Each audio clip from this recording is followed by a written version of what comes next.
Alpha Protocol is ultimately at its heart a role-playing game.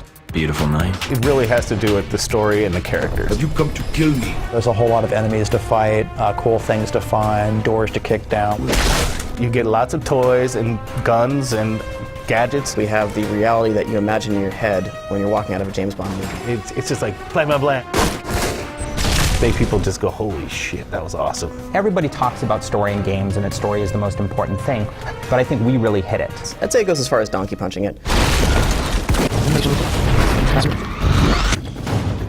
The most challenging part of developing Alpha Protocol has been figuring out exactly what we wanted to do with the game and how to focus it on a particular direction. You know, the spy genre is a very wide open one. Once we got that nailed down and figured out where we were going with it, it really came together really well, I think. My favorite thing about Alpha Protocol is actually the dialogue. I think what makes it amazing is seeing how what you're choosing affects other things down the line.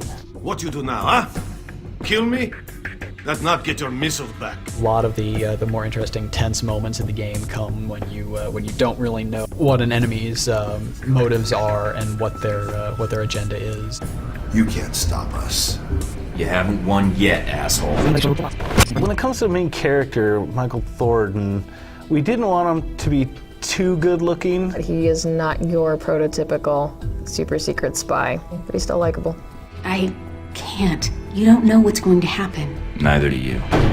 My favorite secondary character in Alpha Protocol is definitely the German mercenary Z. I think we will be fast friends, darling. The voice acting for Z was really fantastic. This really great, deep, throaty, slow, milky kind of voice direction that might make some people tighten the jeans, I don't know. And I thought I might have to work harder. You would if I wasn't tied down. My favorite enemy would have to be Konstantin Brayko. You came for a fight, you got one, buddy. He's a Russian mob boss who is completely obsessed with American 1980s culture. He's got a knife. He's just dangerous. You just never know what he's going to do.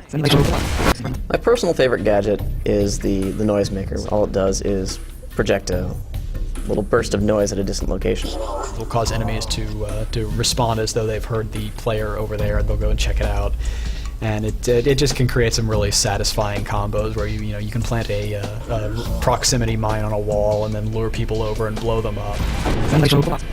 Yeah, the world feels very different just depending on location. You're traveling all over the world, and we wanted to make sure that when the players are going from different hub to hub, that they know exactly where they are. My favorite set piece in AP would have to be the Rome Museum. I think the reason I love it the most is that you get to shoot up all this cool artwork. Who didn't want to go to a museum and blow stuff up?